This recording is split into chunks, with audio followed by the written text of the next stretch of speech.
I know it's been quite some time, but I started working on something and I was going to replace it, but I thought it'd be nice to show you how it's done.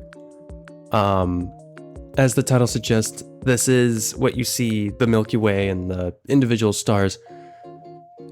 This is a 2.1 gigapixel image running at a very respectable frame rate of, well, 80 here. This will vary, of course, but let me show you how detailed it can actually be. So we'll say that little black splotch of gas right there.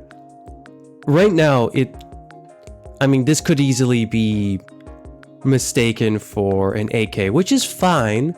2.1 gigapixels is a bit overkill, but depending on what you're wanting to use it for, it could be useful. But if we were to zoom in, normal, then you realize that every single star is rendered here. So like if I go, we'll go over here. As I get closer, which the auto exposure is not doing me justice here, every star is rendered in the scene. We'll say the small Megalantic cloud. And it looks very, very nice. If I full screen actually, which is going to drop the frame rate a little bit, due to something else entirely, not the skybox. These individual flickering things that you see, these are real 3D stars. I'm trying to do a thing, but don't mind the frame rate loss from them. But it's a very detailed skybox. Now, 2.1 gigapixel image is a very destructive size. 2.1 gigapixel, to give you an example, the average skybox usually is around 4K. And that's because a lot of skyboxes in most games use a system called a half dome or sky dome. So it's not rendering that many pixels for surface area you're not going to see. This is an entire sphere. So as you can see, it's everything that you see surrounded by yellow in this square is the skybox.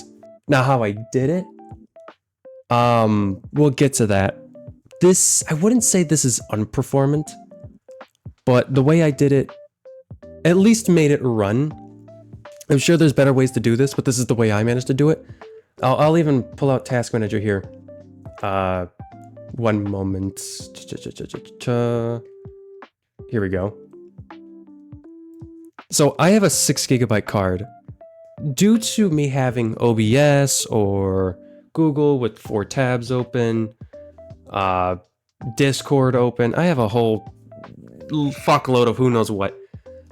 It is bringing the VRAM up, but normally if I was working on this without all the extra stuff, this is around 4. To give you reference, my base operating system, if I were to boot up my computer and do nothing, usually takes about 1 gigabyte of VRAM. And this bringing up to 4 would mean that the whole skybox with everything else around me usually takes about 3. So the skybox is probably less, maybe a 2.5 or something like that. So nothing insane. I have some other things in the scene that is taking a lot of VRAM, but it's not bad. It is cutting it close here with all the recording systems, but it's not bad. And especially with not VRAM, but general RAM itself, it's not too bad. You can't run a base 2.1 gigapixel image. Your computer will crash instantly. It actually won't even try to load it. You'll click it, do whatever you're trying to do to it. Instant blue screen of death. I've ran into that problem one too many times, and this is how I figured it out. So what you're going to want to do is get your hands on a 64K or whatever high resolution image that you want. So in this case, a 64K image. That's a 2.1 gigapixel image. Then you're going to want to find a way to slice it. So I'll show you an example here. Here's an example. That's the 16K. Where is it? 64K. You're more likely going to find a EXR for files this big because they're so uncompressed. It's just raw data. I'll actually go into Google and I will type. Here, I'll just bring the whole thing over. Lord have mercy, that was loud. You're going to want to search up 64K Milky Way. Fuck it. And there's a good chance you're going to find the one by NASA. Actually, I should just type in NASA 20... I think it was a 2020 Milky Way. Here we go. Deep Star Map 2020. I think this is it. Yes, this is it. You're going to want to find this one. There's the direct link if you couldn't find it. You're going to want to download this. You're going to click download. Or actually, before we do that, there's actually something I want to show you. Before you download this, there's a very important thing that may tick you off. It is the stitching that gets close to the poles. I unfortunately got the U-shaped Milky Way, which made the stitching arguably really close to the bands. In hindsight, I shouldn't have done this, but I wasn't paying attention and I'm not restitching all the images. So this is just how it's going to be until I feel like doing something about it. But I'll show you. You see how in the polls right here, I'll actually open a new tab. That barely helps me. But you could see the image barely actually. The image stretches at the poles to accommodate for sphere wrapping. You could see right here, where it's right next to the Milky Way band, there's a tight pole warp here. That's right here. And to avoid that, I highly recommend getting this one. This one will stretch in the darkness areas. And in this case, you can't... in my case, I have auto exposure. But if I angle my camera right, around here is where it would happen, and you can barely see that on its own if I full screen. Oh wow, that's beautiful. You can barely see areas like this, so I recommend getting this one. But if you want an exact one-to-one of what I'm doing, in case you don't know how to do it, just get this one. Get the 64K if your computer can handle downloading it. And once you download that, you're going to want a second application. I recommend Image Magic. This will help split your images into individual images. Now you're probably asking, why would I want to split my images? I've done this recording multiple times. I don't know if I said this already in this recording, but I'll say it again. It's like holding a series of buckets of water. If I hand you a bucket of water, you're fine. You'll pick it up and then put it down. If I hand you another one, you'll pick it up, put it down. We'll repeat that process maybe 8 times. You're perfectly fine. But if I hand you all 8 buckets at once, that is going to be so heavy, you're not going to be able to even carry it, and you're going to fall. That's kind of how the GPU VRAM works. Splitting the image is essentially giving smaller increments of the original image for your GPU to process it better. So for example, right now with the VRAM, it being 4.9 right now, if I were to run the original 2.1 gigapixel image, probably might hit 16 or like 20, about like 20, yeah. So that won't even begin to happen. If you exceed your VRAM limit right here in the dedicated GPU memory, you're going to notice a lot of FPS issues. And you're not going to want to let that max. But because I have a bunch of recording stuff, I have a OBS, Google, all sorts of other shit, this is going up. But I'm not too worried about it. But you're going to want an image magic or something that's going to split the image. Now, I myself barely know how to use image magic. I had to ask a friend to split the image for me in image magic because he uses it, I don't. But best case scenario, you're going to want to look up a tutorial, or even if you're lazy, ask like ChatGPT or something. There's a good chance, I don't even know why I didn't do that. It's a good chance he'll probably tell you how to use it. Just ask it like, how do I split in what command? Because you got to use your CMD. So if you download image magic, you're going to want to type in CMD, open this directory. If I remember correctly, he had to go here, find the directory, which is your downloads. So you're going to want to type in cd space, go to your directory here, click this, copy, paste, downloads, and now you're in the directory of the downloads. And then it would be like magic convert something something something. It's something like that. You're gonna want to do a quick Google search. It'll probably be there.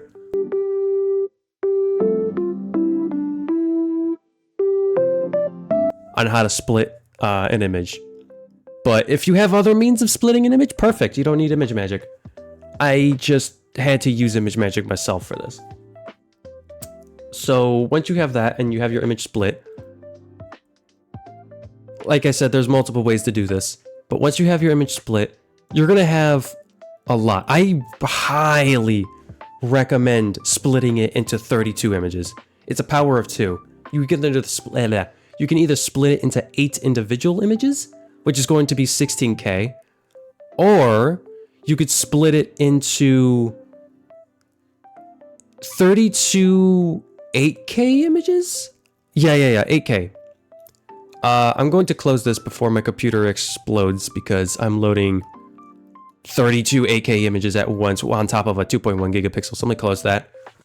Once you have your series of images, you're probably wondering, okay, well, what do I do now? Fairly easy. I will show you. You're going to want to go to...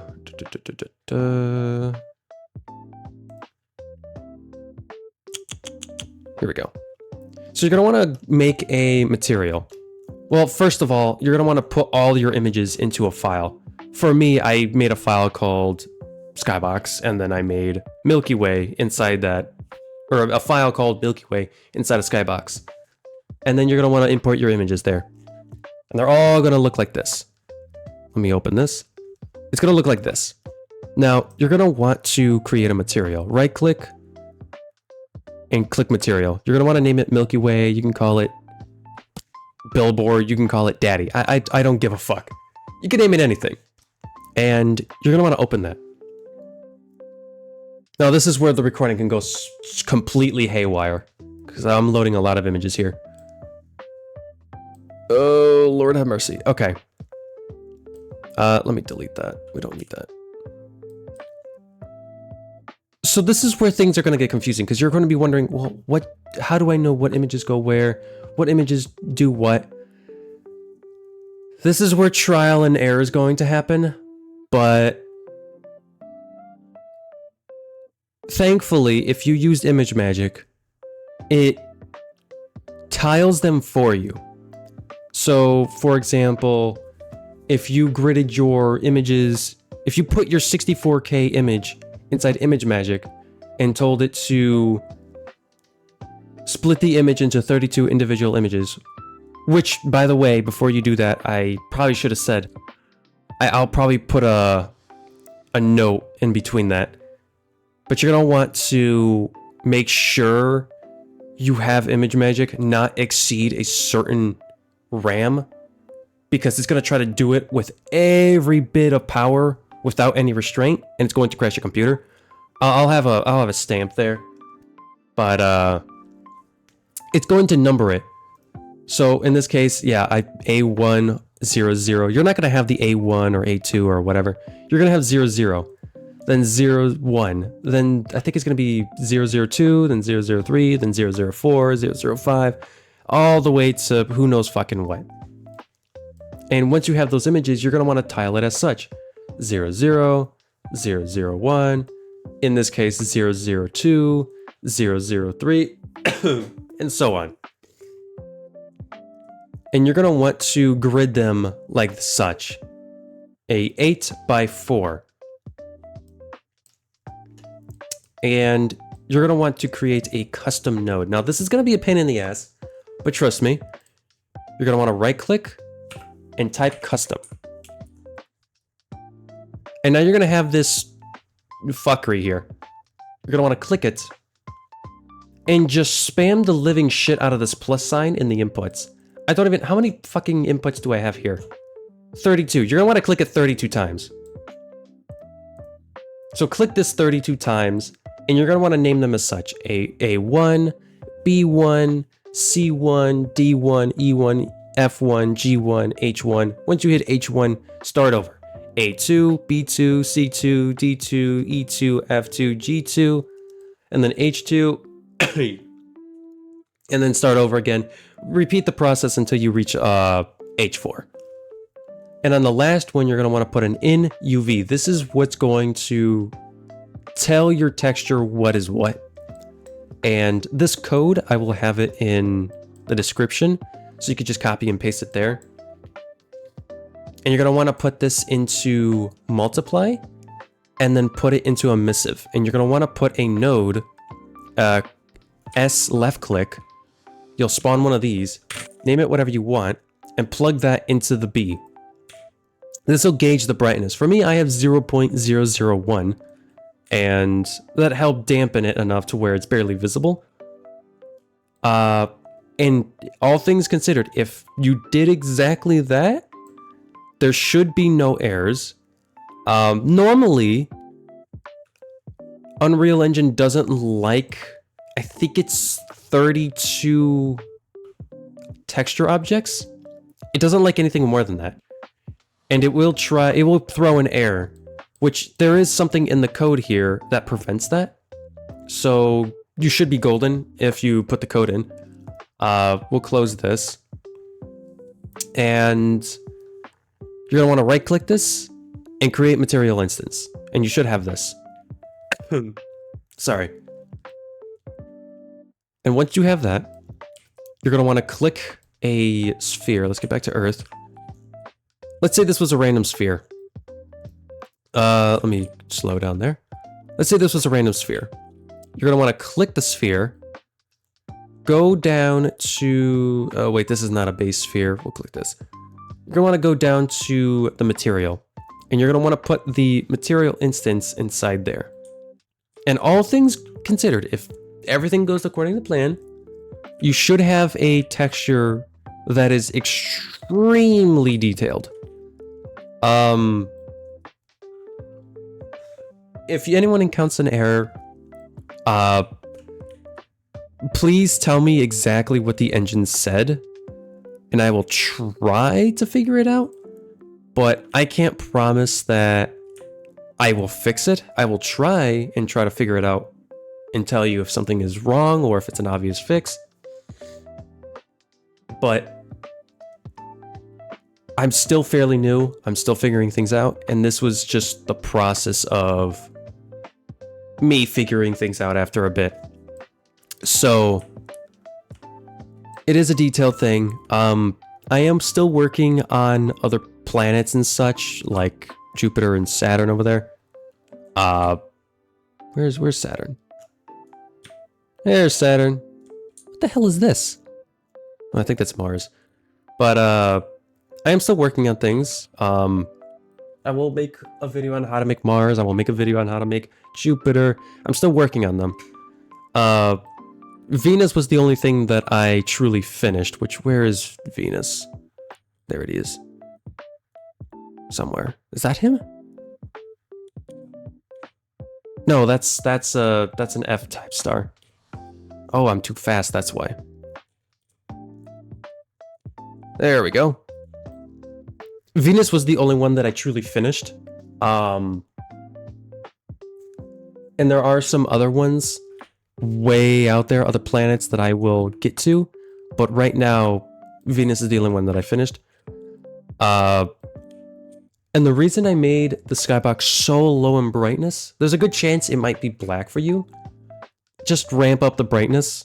I lower the brightness because the auto exposure that I have allows me to look at planets that are bright and not be able to see the background.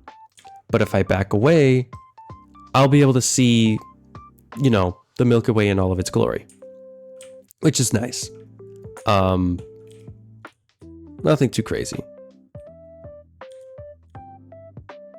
But yeah, there is an extra thing that I've been working on that it might be a good couple weeks, maybe even a month before I make a tutorial on it. But I have a procedural star system as well. I'll show you guys how to make that at some point. But right now it's a bit unoptimized because every single star is a 3D star, which the engine doesn't like for multiple reasons. A, frame rate doesn't agree. B, causes a lot of flickering, as you can see.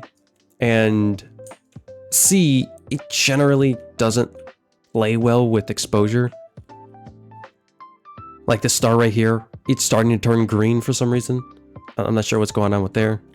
Convulsion, my beloved. But we'll get to that. Then I'll put, I gotta put things like galaxies in here at a certain distance and blah, blah, blah. But yeah, that's how you make the skybox. You put it on a sphere, you make it really big, and inside the settings, like I said, you're gonna wanna put it in here, inside the settings, make sure you tick reverse culling, so it's backwards, otherwise it'll just do this. And yeah, that's it. That was a fairly easy thing to do, but not easy for me to comprehend at the start of everything. But yeah, I hope it works. If you have an issue, just tell me and I'll try to help you out.